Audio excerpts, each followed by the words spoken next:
Chapter 29. The Palace of Grossenfluss. Gudrun had not been lying. Grossenfluss was a palace. It was a very large and very grand palace, perhaps the largest and grandest palace in East Prussia. Built in 1723 by Prince Mettenberg, the front facade measured 400 meters in length. The roof was guarded by 100 lead warriors with drawn bows. The niches and ledges were crammed with warlike carvings, the heads of captured Turks, spiked helmets, crossed swords, and cavalry horses with fierce nostrils. On either side of the front door stood 2 stone heroes, each crushing a wriggling traitor under his foot. Inside there were vaulted stone corridors, fortified windows, and a vast staircase of marble surrounding a stairwell 3 floors deep. But this palace, which looked as though it had been built for ogres or giants, was now not used for parties and pomp. It had become a school. Not, however, an ordinary school, a school for daughters of the nobility, and a very select and special place, as Frau Eldraut had explained to Annika when at last she revealed the surprise she had prepared for her. "It's such wonderful news," Frau Eldraut had said, taking Annika's hands as they sat side by side on the sofa in her boudoir. "They have accepted you." "Who?" Annika was bewildered. "Who has accepted me?" "The ladies of Grossenfluss, the committee, and you can start next week." Annika was still totally at sea. "But what is Grossenfluss?" "Oh, Annika," her mother laughed merrily, "I always forget where you were brought up. Grossenfluss is one of the most famous schools in Germany. It only accepts daughters of the nobility, and it trains them to become worthy women of the fatherland, able to take their place anywhere in society. The principal, Fräulein von Donner, has the Order of the Closed Fist, one of the highest awards which the Emperor gives, and it's very rarely awarded to a woman. I was so worried they would not let you come because of, well, your father. I could not swear to the purity of his birth. But when I told them what a dear, good girl you were, they relented. I cannot tell you how pleased I am for you. Your future is assured. Girls who have been to Grossenfluss can become ladies-in-waiting or companions to high-born widows. Nothing is impossible for them." "But do you mean I have to go away? To stay in school all the time, like Herman?" "Well, yes, my dear, naturally. There'll be so much for you to learn, more than children who've been brought up in a good home from the start. But time will fly. In 7 years, you'll be ready to go out into the world again, and how grateful you will be to the people who have taught you so much." Annika had risen from the sofa and walked over to the window, keeping her face turned away from her mother. I don't want to go away," she said, trying to keep her voice steady. "I've only just found you. I've only just come." "Now, my dear, you mustn't talk like a common little girl, like a servant. In our class, the class to which you now belong, we are trained to think of the future. We are trained to achieve, to conquer, and to let nothing stand in our way." But Annika was overwhelmed by misery. She was to go away, not back to Vienna, but to strangers, to a world she knew nothing about. And, unable to help herself, she threw herself sobbing into her mother's arms. "Please, please, please don't send me away," she begged. "I'll do anything, but please don't send me to that place." And she buried her head in her mother's lap, the first time she had dared to do so. "Oh, Annika, dearest child, you break my heart," said Eldraut, stroking Annika's hair. "I was so sure you would be delighted. Think of Herman." "But I'm not Herman, I'm me. I don't want to be a lady in waiting. I just want to be at home. Please, please don't make me go. I'll do anything." But her mother's hands now fell away from her daughter's hair. She sat up, very straight, and gently but firmly pushed Annika away. "My dear, you don't want to disappoint me, do you? You don't want to make me sorry that I came to fetch you." And in a voice of finality, "We shall leave next week." But in the end, it was Mathilde who took Annika to Grossenfluss. Frau Eldraut was called away on urgent business to Switzerland, to do with Herr von Grotius's will, she said, and she was taking Oswald. "There are always so many stages to go through in these affairs," she told Annika, "but Mathilde will see that you get there safely." There was no shopping to do before Annika left. It was old Princess Mettenberg, the great-granddaughter of the man who had built the palace, who had turned it into a school where girls of good family could be trained to be a credit to the fatherland. The uniform was provided. There were no fees to pay. The princess was very rich, and this was her way of helping her country. "Of course, the discipline is very strict," said Mathilde, as they sat on the train, "but you will quickly get used to that. Gudrun is quite jealous of you, going to live in such a splendid place." "Couldn't Gudrun come too?" asked Annika. "She's much more nobly born than me." "Gudrun has a weak chest," said Mathilde. But she turned her head away, not meeting Annika's eyes. They left the train at Potsdam and were driven to Grossenfluss in a closed carriage sent by the school. Annika could never travel long without any air, and she soon felt so sick that she saw the facade of the palace looming out of the mist, almost with relief. "Take your dress off." Annika slipped her dress over her head, and the lady with pins stuck all over the collar of her black overall took it away and hung it in a cupboard. "Your number is 127. Remember that. Everything you own or wear must have that number. Now, try the uniform." Annika had already seen the uniform on the girls walking with bent heads and folded arms down the long stone corridor. It was black, with thick green stripes, worn with a starched black collar and a black apron. She slipped it over her head, and the seamstress pulled it straight. "But it's been worn," said Annika. "There's a dress preserver under the arms." "Of course it's been worn," said the seamstress. "You didn't expect a new one, surely.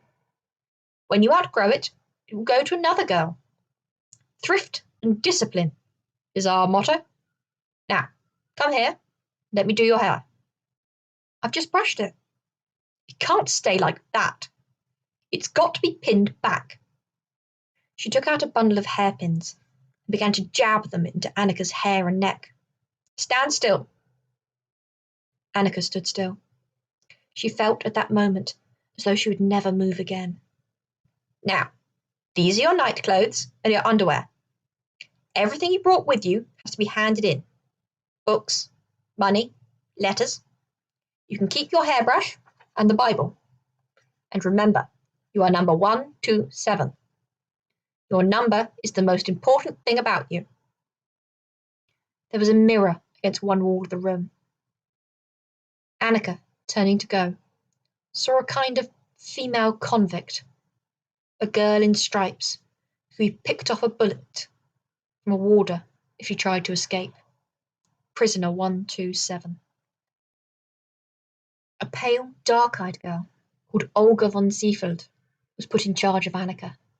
She explained the rules. No talking in the corridors, no running, ever. Only the back stairs to be used by the pupils. The main stairs were for the staff. A full curtsy whenever she met one of the teachers, a half curtsy for the older girls.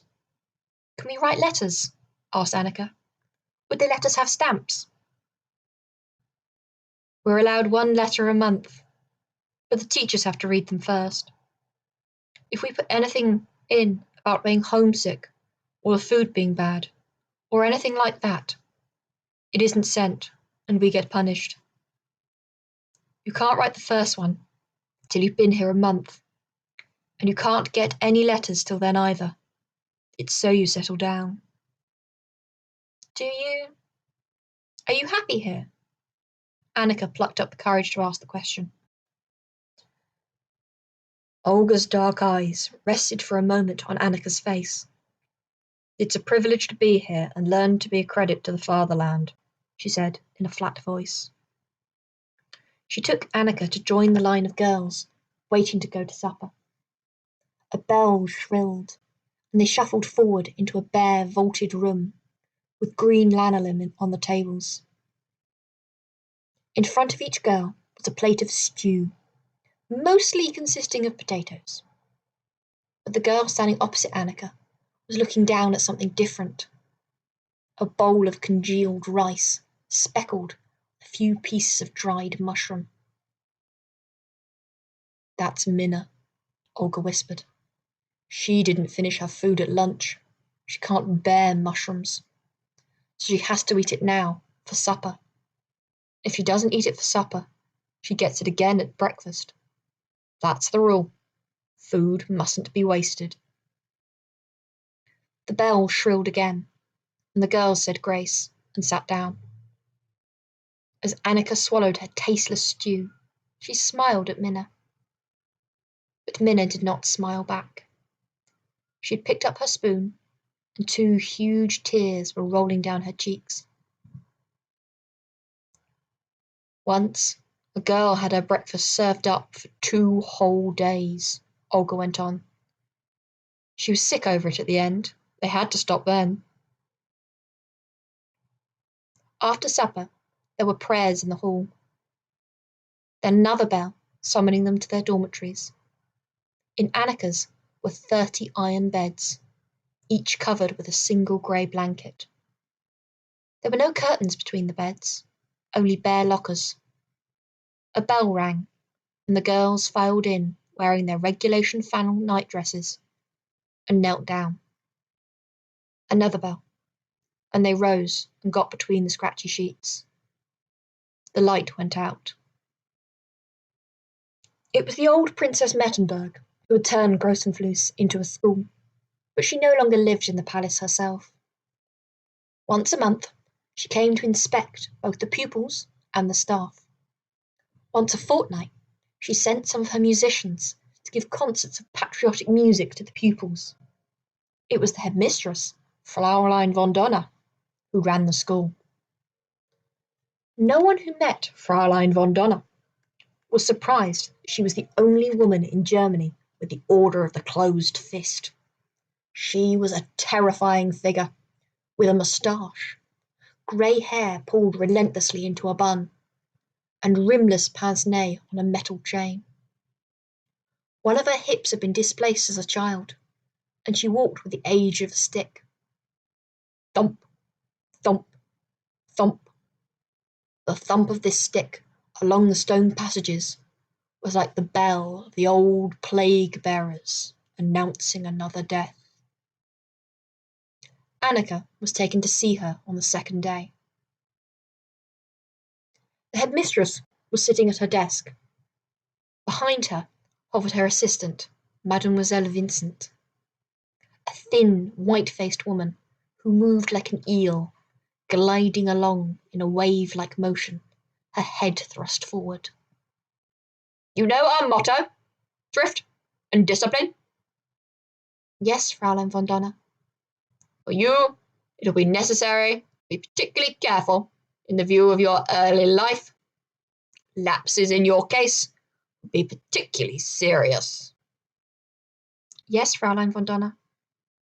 We shall do our best to train you to be a worthy daughter of the fatherland. Yes, only Germany isn't my fatherland. I'm Austrian. At least I used to be. Fraulein von Donner looked at her as though she couldn't believe her ears. She fingered the 3 keys round her neck. The big key for the front door, a smaller key for the isolation room where troublesome girls were kept, and the smallest key of all, which was also the most important. It was the key to the cubbyhole where the recently installed telephone lived.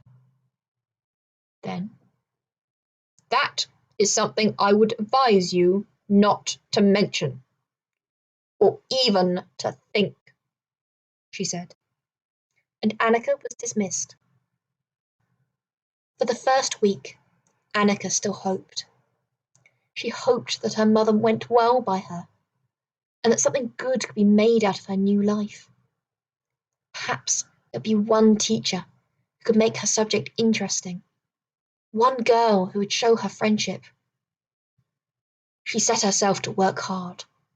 She learned to walk downstairs with wooden blocks on her head so as to acquire an iron straight back, and to recite the family tree of Europe's noble families from the Almanach de Gotha. She learned poems about the glory of war, who should be placed above a field marshal at the dinner table. There were even a few proper lessons, but not many, because the teachers were as cowed and miserable as the pupils, and the sound of the headmistress's stick along the corridors sent all ideas of grammar or arithmetic out of their heads. In the afternoon, if it did not rain, they were taken for a walk, lining up in pairs, but not allowed to choose their partners in case they formed special friendships. The walk took 40 minutes exactly, marching down the avenue, turning left at the gate along the road to the village, then back to the drive behind the house. At all other times, it was forbidden to go out of doors. Annika's mother had told her it was difficult to get into the school. It seemed to her that all the girls were there because they were not really wanted. Olga's mother was dead, and her stepmother didn't like her. Ilse had a club foot and was teased by her sisters. Hedwig had been brought up by grandparents who found the care of a young girl too much for them. "Don't let anyone tell you different," she said to Annika. "We're here to be out of the way, because we don't have anything to pay. The fatherland could manage without us very well." The food was worse than Annika could have believed, and the punishments were endless. Being shut in a dark cupboard, kneeling on dried peas. Minna was served her breakfast 4 times, then sent to the isolation room for a week. Annika lost weight. She found it difficult to sleep. One day she asked Olga what had happened to people 126. "Hedwig is 125, and I'm 127. But who is 126? Olga looked down at her feet. "We're not allowed to talk about her." But Annika found that she already knew. "She's dead, isn't she?" she said. "She died in the school?" "Don't ask me any more," said Olga. "I'll get into trouble." But Annika was not so easy to shake off. "What was she like?" "She had nice hair," said Olga, and walked away. All the same, some part of Annika would not give in to total despair. She forced herself to remember the details of her life when it had been good, when she was busy and fulfilled. So, lying in bed at night, Annika recalled her time in Ellie's kitchen. And, when she felt misery engulfing her completely, she cooked the Christmas carp. She didn't leave anything out. The part at the beginning where she washed the fish 4 times in cold water, then the marinade, chopped onions, herbs, lemons, and white wine. Not any old white wine, but Chablis, which was the best, which Sigrid had fetched for her from the cellar. Lying in her cold and narrow bed, Annika took herself through all the stages, and when she reached the moment where Ellie had taken down the black book and told her to write, "A pinch of nutmeg will improve the flavour of the sauce," she usually dropped off to sleep. But then came the night when she was going through the ingredients for the stuffing: truffles and chopped celery, grated honey cake and lemon rind, and chestnut puree. But there was one thing